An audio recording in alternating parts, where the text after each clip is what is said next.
Good morning. Well, that big swell seems to have passed just about. The waves are still here. Not looking too good this morning. It's cloudy. The wind's onshore from the southeast. Conditions are a little bit choppy, and those clean waves have gone, I'm afraid. Wave height this morning is around 1.2 to 1.5 metres on the average. Some of the bigger sets coming through around 1.8 metres, but very few and far between now.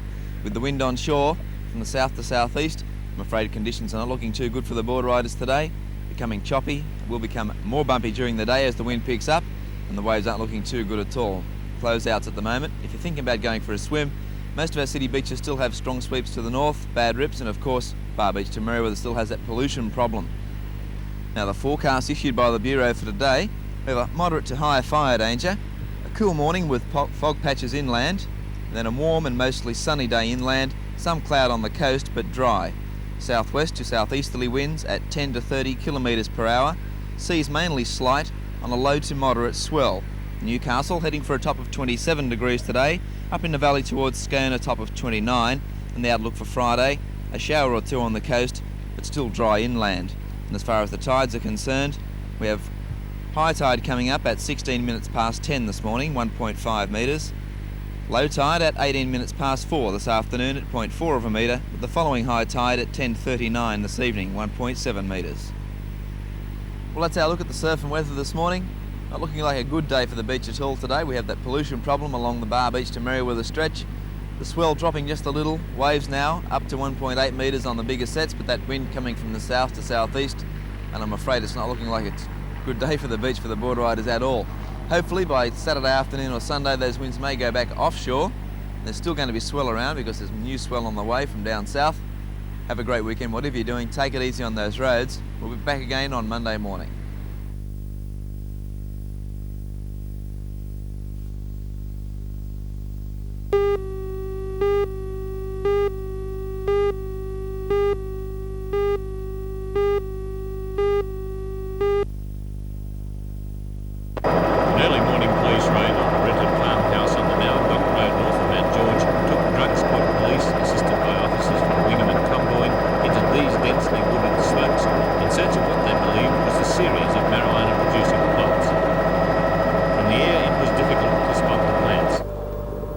On the ground it was even harder, as police scrabbled for footholds on the precipitous slopes and battled their way through the dense bush. Dave? Dave? What did you get down here? We've got 4 plants out of it, and it's closed with verb wire. It was near a stump.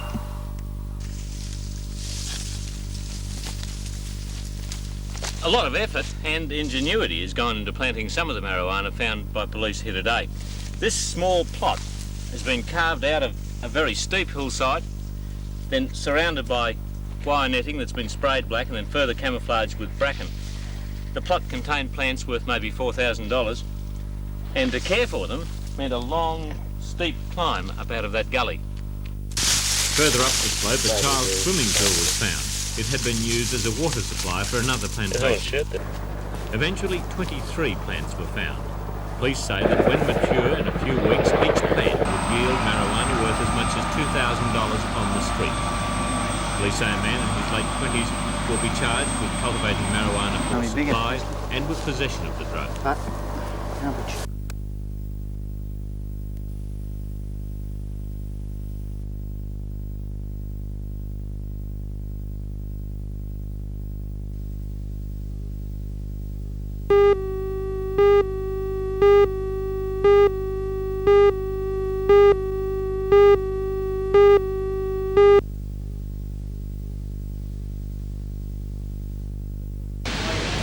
Before attending the service at Hamilton, some servicemen did visit the Cenotaph Civic Park to lay wreaths in honour of the rats of Tobruk that did not return from the battlefield. On April 10th, 1941, in Libya, the siege of Tobruk commenced.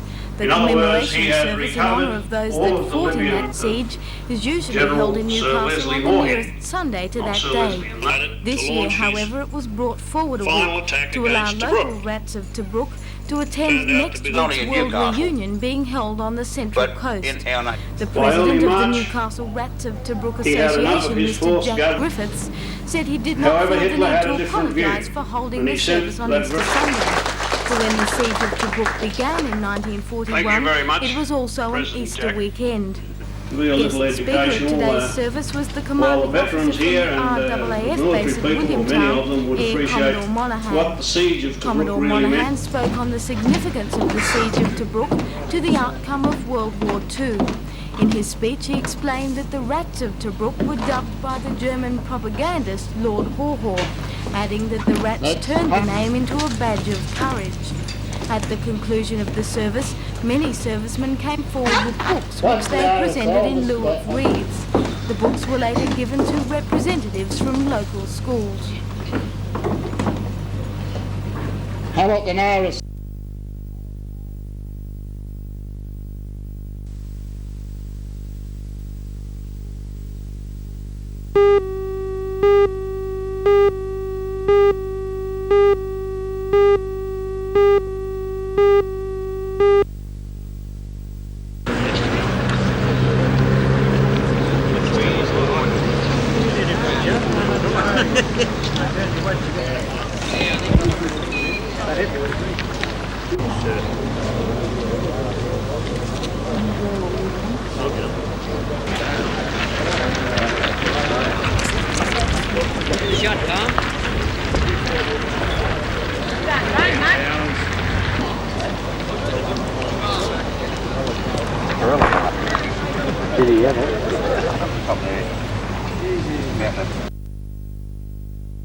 The 5-day eruption of Mount Etna, Europe's largest active volcano, continues with spectacular night scenes of molten lava spurting high into the air.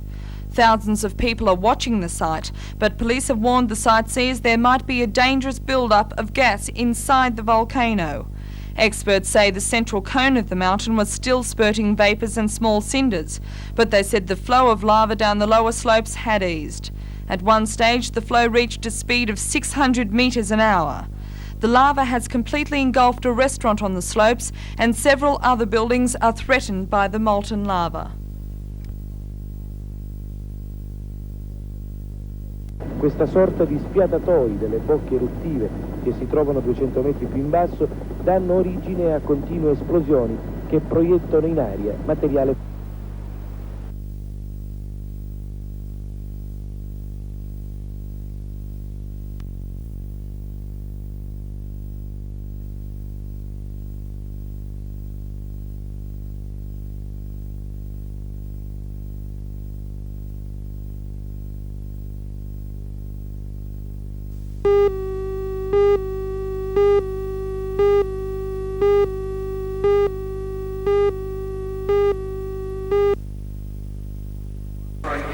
This is the 1983 Sander Stall Easter Gift Final over 120 metres. Perry in red, O'Brien in white, Singleton blue, Gulliver yellow, McGill in green.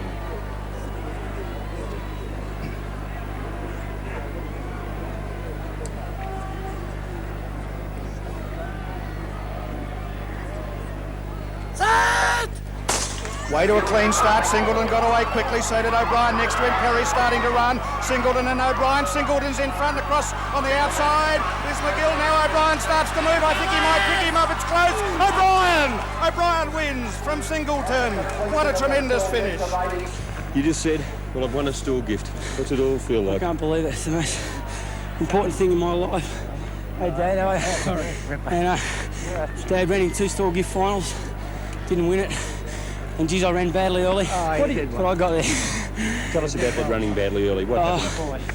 I don't know. I'm there, I guess. It was a pretty tough field because Singleton had recorded very good times. In fact, that was your slowest of your 3 runs.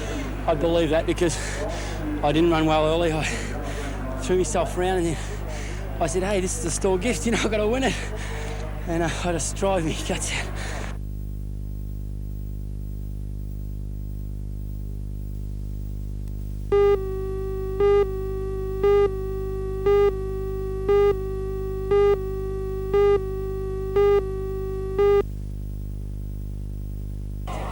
Former England international Mick Shannon, who'd played here with KB United, seen here crossing for Bennett to volley home the only goal of the match to give Norwich a 1-0 win. However, Luton were unlucky not to score in the dying minutes of the game, and it was only due to a great reflex save by the goalkeeper Woods, which kept Luton from getting a 1-1 draw.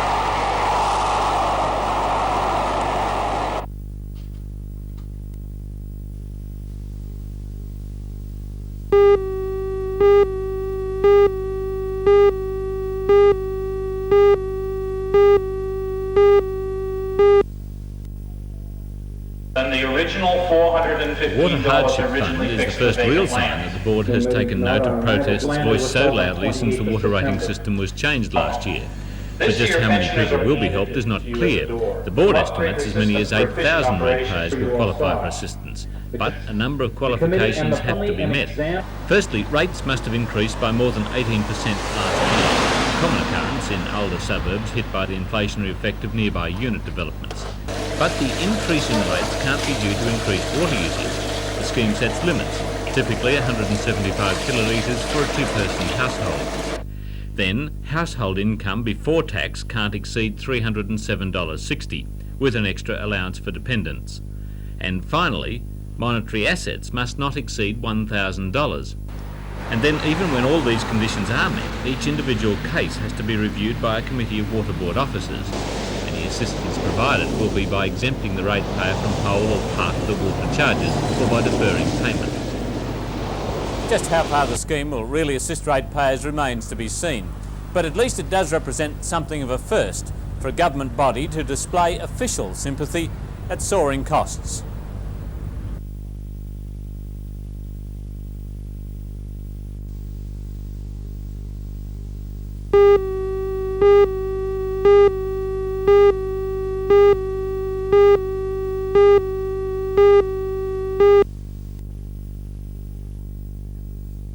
The fortunes of Japanese steelworks, like this one owned by Nippon Steel, will be reflected in the Hunter Valley over the next few weeks, because the steelworks have won from Australian coal mining companies reductions in the price and the tonnages of coking coal due for export.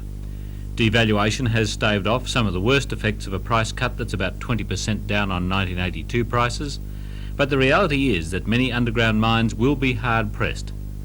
This week, steaming coal contracts are being hammered out. Coal and Allied is negotiating a major sale to Ube Industries, and this may well set the pattern for the rest of the industry. But whatever happens, the Northern Miners Federation is convinced that the state of the industry must be examined by a further mini-summit like the one convened in Canberra last week. Did the government put any pressure on you to see open cuts open, like Drayton? No, the government wasn't concerned about putting pressure on anyone. They was concerned about finding out what was taking place in the industry, what they believe could be done in the industry, and they sought opinions from ourselves and from the colliery proprietors. The question now seems to be that retrenchments are going ahead. Why keep Drayton, which can provide some jobs, still closed? Well, the simple facts are that we've got so much coal at grass and so much coal which we believe is of a quality that could be used in the Drayton contracts. And it's understandable that people who don't know the industry will continue to ask that question. But nevertheless, we believe that if Drayton and other places are allowed to expand their production capacity, it'll only lead to further retrenchments over and above what we anticipate is going to take place now. We believe that places like BBC have only got one chance of survival, and that is if some of their coal is used in their markets.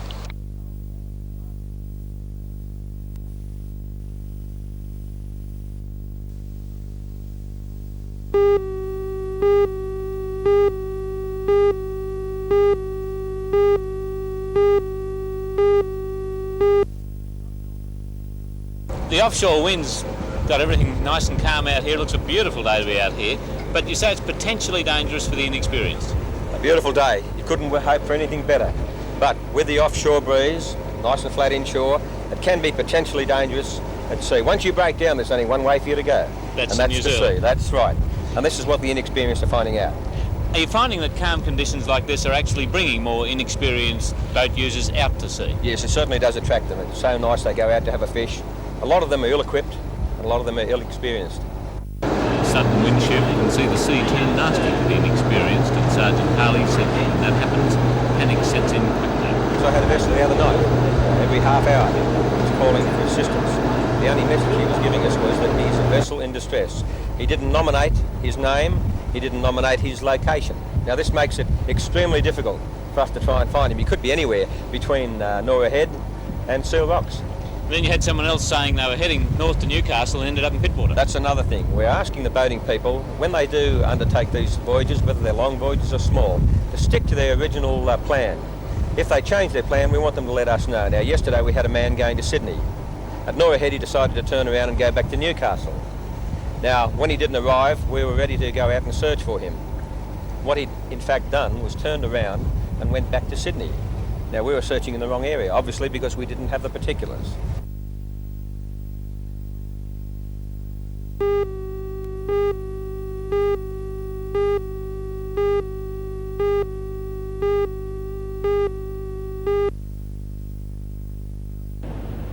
Thank you, John. Good morning. It's been quite a cold night. It's 11 degrees out here at the moment, very chilly. Wind blowing from the west, a nice blue sky, sun's out. Looks like being a great day. It's going to warm up a little bit later on. And at the moment we have a few waves around for the board riders, with an increasing swell coming in from the south, and waves now around 1.2 to 1.5 metres at most of the city beaches. Conditions not looking too good right at the moment. The waves are a little bit bumpy and messy.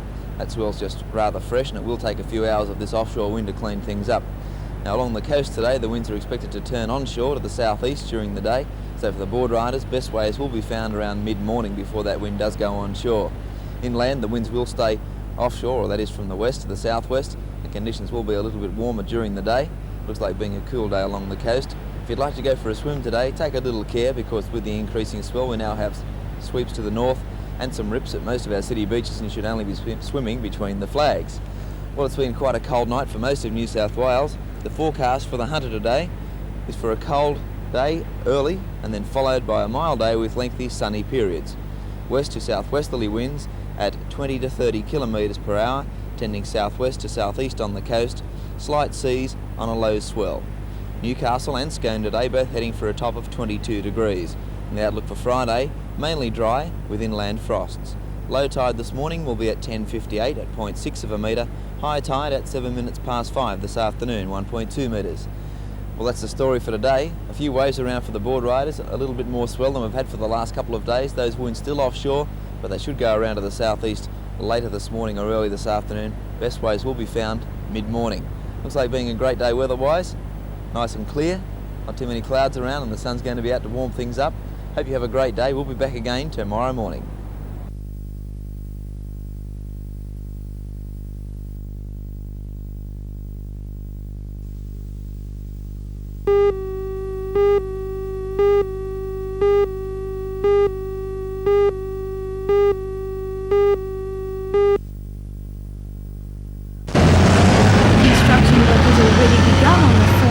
Street warehouse that is to become the Housing Commission's new regional office. The Commission bought the warehouse more than 5 years ago, but the state government has only just released funds for the conversion.